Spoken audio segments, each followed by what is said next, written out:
Going back to September 11th, a year ago, the U.S. got support from virtually all of the Western world in the weeks immediately after September the 11th.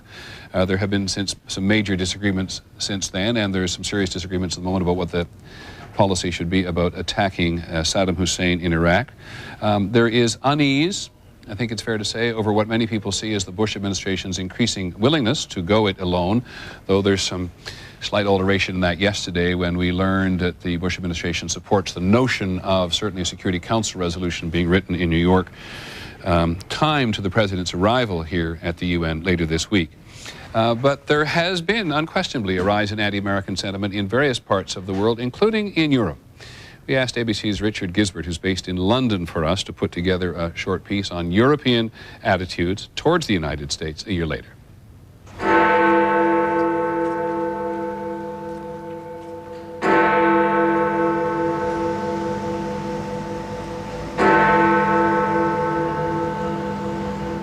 There are many ways to express sympathy, and Europe used them all last September.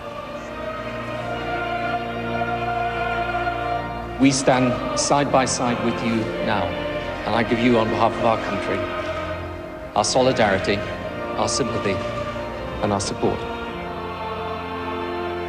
I believe that sense of solidarity is echoed right round the world. 1 year later, a television poll in Britain, America's closest European ally, possibility of an attack on Iraq. Just press the on who is the greater danger to world peace, Saddam Hussein or George Bush. 63% say Bush. There is still sympathy in Europe for what happened a year ago. What there isn't is support for President Bush's agenda.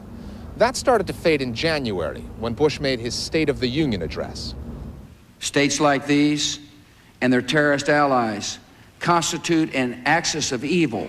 And that was the moment where the unlimited solidarity, as the expression went, collapsed. America will do what is necessary to ensure our nation's security. Europeans heard a Bush administration trying to link the new agenda of how do we deal with fanatical terrorism with the old agenda of rogue states and loose nukes. The speech reminded Europeans of their many differences with the U.S. France complains about American policy in the Middle East. Belgium opposes the U.S. on the environment, the Kyoto Treaty. And Germany refuses to back a war in Iraq. All magnified by Washington's acting as if it doesn't need France. The overall message is that we are America, and we do what we think is right to do, and either you understand it and you follow us, or you don't. We don't care, we can do it on our own. They want to know, why is America against the International Criminal Court? Haven't you caused a lot of casualties in Afghanistan? What will you do after Saddam Hussein? And by the way, how are you treating those prisoners in Guantanamo Bay? 1 year after 9/11, there is a feeling in Europe of an opportunity wasted. That if the U.S. wants allies in the war on terror, it should treat Europe better. In terms of allies, who else are you going to call? The Japanese, the Indians, the Russians? Traditionally, the U.S. has called on the Europeans. Now that alliance is being tested. Richard Gisbert, ABC News, London.